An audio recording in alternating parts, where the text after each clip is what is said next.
श्रीनाथ जी, गुरु गोरखनाथ जी के चरणों में आदेश आदेश आदेश। महामाई महाकाली भैरव बाबा भगवान दत्तात्रेय जी नवनाथ 84 सिद्धों के चरणों में आदेश आदेश आदेश। अलख निरंजन हर हर महादेव।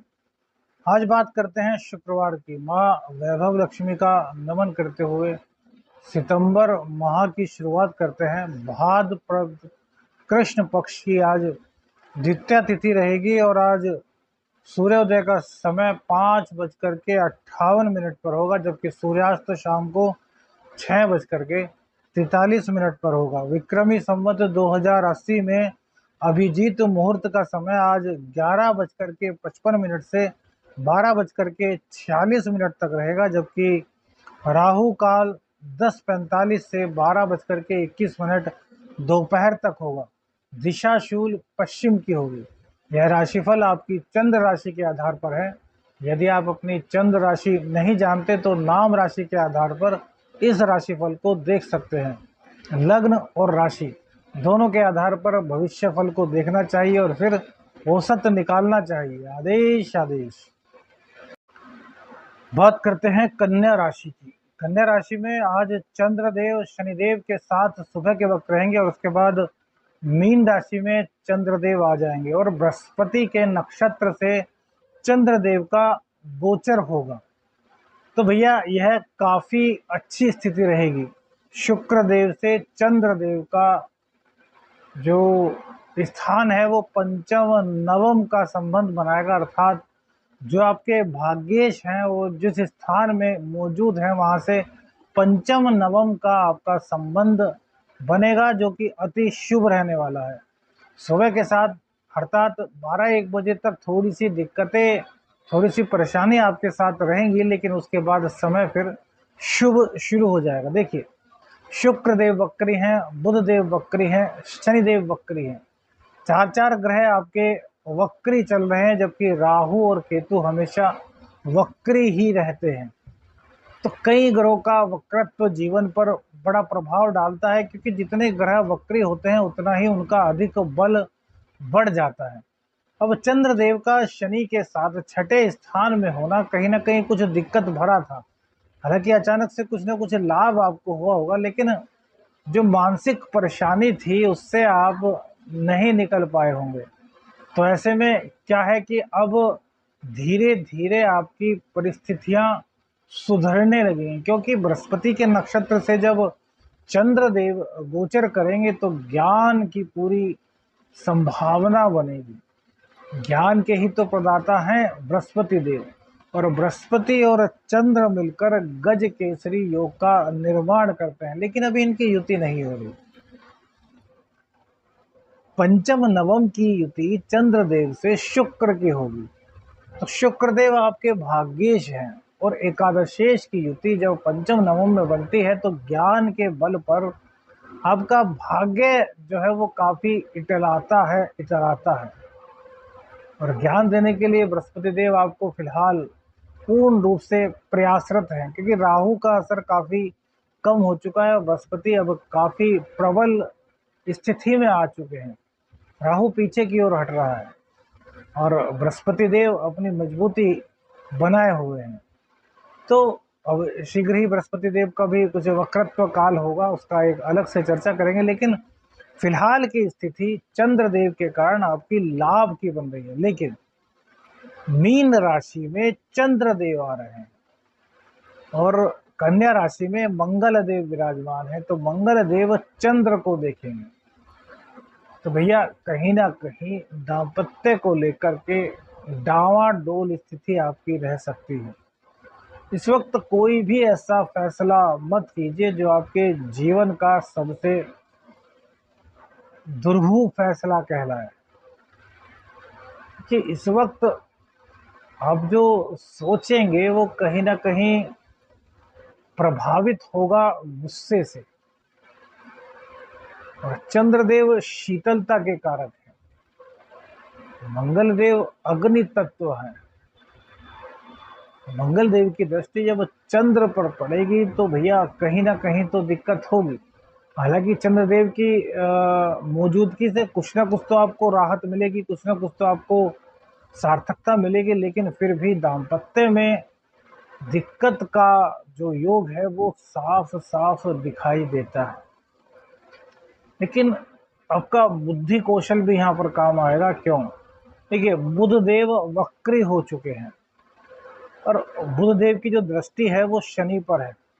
अब बुध देव राहु से भी दृष्ट हैं और शनि से भी दृष्ट है। शनि और बुध आपस में मित्र है, लेकिन राहु की दृष्टि बुध पर पड़ेगी तो यह कहीं ना कहीं जड़ योग का निर्माण करती है। तो ऐसे में दाम्पत्य के मामले में जो बुद्धि कौशल है वो शायद आपका काम ना आए। तो अपने बड़ों से इस मामले में सलाह लीजिए, अपने शुभ चिंतकों से इस मामले में सलाह लीजिए, और दाम्पत्य में कोई दिक्कत है तो उसको मिल बैठ करके वार्ता के माध्यम से समाप्त करने का प्रयास कीजिए। वरना बेमतलब में भैया अभी जल्दबाजी में कोई गलत फैसला ले लेंगे और फिर जीवन भर पछताना पड़ेगा, उससे कोई भी फायदा नहीं दिखाई देता। और देखिए, शुक्रदेव वक्री है तो शुक्रदेव 10वें स्थान, बुधदेव आपको इतना फायदा फिलहाल नहीं देंगे। हालांकि कन्या राशि का फल भी वो देंगे, लेकिन अभी भैया वो वक्री हैं, और वक्री होने और सही में राहु की दृष्टि भी उन पर है, बृहस्पति की दृष्टि भी उन पर है, बृहस्पति राहु और शनि 3 की दृष्टि उन पर है। तो कहीं ना कहीं बुद्धि में वो चातुर्य आपके नहीं रह पाएगा जो होना चाहिए। लग्नेश आपके 12वें स्थान में है, वक्री हो गए हैं तो कुछ उनको बल मिला, लेकिन अभी भी लग्नेश का 12वें स्थान में होना भैया अच्छा नहीं माना था। खर्च की अधिकता बहुत अधिक कराते हैं। शुक्रदेव आपकी सहायता पूर्ण रूप से करेंगे, क्योंकि भैया वो आपके भाग्येश हैं और आपको धन की व्यवस्था कहीं ना कहीं से कराएंगे। लेकिन बुधदेव पूरी तरीके से व्यय बढ़ाएंगे, सूर्यदेव भी व्यय बढ़ाएंगे। सूर्यदेव आत्मा के कारक है, आत्मा तो आपकी मजबूत होगी, धार्मिक कृत्यों में आपकी रुचि बढ़ेगी, लेकिन कहीं ना कहीं व्यय की स्थिति आपको परेशान करने वाली है। जो आपका निरंतर दैनिक कार्य चल रहा था उसमें बुद्धि से जुड़े हुए इतने कार्य हैं, कम्युनिकेशन का कार्य है, ज्योतिषी का कार्य है, या फिर कहें कि मार्केटिंग का कार्य है, इन कार्यों में आपको कहीं ना कहीं ग्राफ नीचे की ओर जाता हुआ दिखाई देगा। बुध का वक्री प्रभाव भी कोशिश करते हैं कि आज डालते हैं सभी राशियों के लिए। तो कहीं ना कहीं बुध का वक्रत्व काल आपके दाम्पत्य में जो आप फैसला लेंगे उसमें कुछ ना कुछ आपके विरोध में ही फैसला करेगा। विरोध कैसे? यह नहीं कि आपके सब लोग खिलाफ हो जाएंगे, बात यह होगी कि वो फैसला आपकी जिंदगी का बहुत गलत फैसला होगा। तो कभी भी तोड़ने की फिलहाल की कंडीशन में बात मत सोचिएगा। शुक्रदेव की कृपा से विदेश से आपको धन की प्राप्ति हो रही है, आपका बिजनेस चलेगा, बिजनेस में कहीं कोई प्रॉब्लम नहीं है। चंद्रदेव 7वें भाव में बैठेंगे तो जीवन साथी की सलाह से अपने व्यापार को आप और आगे बढ़ा सकते हैं। इसके अलावा साझेदारी का जो व्यापार है उसमें थोड़ा सा आपको सावधान रहना है। शिक्षा में आपका मन लगेगा, आज शिक्षा में तो कोई दिक्कत नहीं दिखाई दे रही। कोई यात्रा संबंधी आप कार्य करते हैं तो उसमें थोड़ी सी दिक्कत आज दिखाई देती है। लंबी यात्रा करने से फिलहाल 1 अक्टूबर तक आपको बचना चाहिए। हालांकि रोज की रोज बताएंगे कि यात्रा करना शुभ है या नहीं, लेकिन फिर भी 1 अक्टूबर तक लंबी यात्रा करने से बचें, क्योंकि यहाँ पर आपको नुकसान होने की संभावना अधिक है। भले ही लाभ हो जाए, आपकी कुंडली में स्थितियाँ बहुत अच्छी हों, लेकिन गोचर के जो स्थिति है उसके हिसाब से लंबी यात्रा 1 अक्टूबर तक आपके लिए अच्छी नहीं दिखाई देती। तो इससे थोड़ा सा आपको सावधान रहना होगा। 5वें भाव पर शुक्र देव की दृष्टि है, आपके प्रेम संबंधों को काफ़ी मजबूत करने वाली है, प्रेम संबंधों में काफ़ी प्रगाढ़ता लाने वाली है। यहाँ प्रेम संबंधों में कहीं भी कोई दिक्कत नहीं दिखाई दे रही। वाणी पर आपको नियंत्रण रखना है, वाणी के कारण आपके कार्य बिगड़ सकते हैं। वाद विवाद से बच करके रहें, किसी भी कानूनी पचड़े में आप फंस सकते हैं।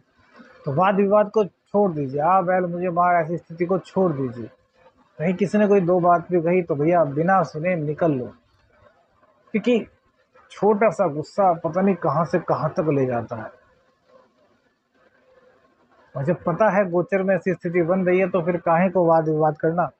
कुल मिलाकर के वाणी पर नियंत्रण रखिए। धन आगमन में आपके हल्की फुल्की दिक्कत रहेगी, लेकिन दोपहर बाद उसका समाधान आपको मिलना शुरू हो जाएगा। दाम्पत्य में जो दिक्कत आएगी उसका फैसला आपको अभी नहीं लेना, थोड़ा वेट कीजिए। कोई सर्जरी संबंधित कार्य है तो वो आपको अभी फिलहाल नहीं कराना। रोग आपके सही होंगे, कोई बुरी आदत छोड़ने की आपके मन में बात आएगी, सपने कुछ घुमा फिरा करके आएंगे, दिन में सोने का प्रयास करेंगे तो नींद 5-10 मिनट ही आएगी, लेकिन उसके बाद कुछ ऐसा होगा कि आपकी नींद खुल जाएगी। वो चाहे बेचैनी हो, चाहे सपना हो या कुछ भी, दिन में नींद ग्रहण नहीं कर पाएंगे।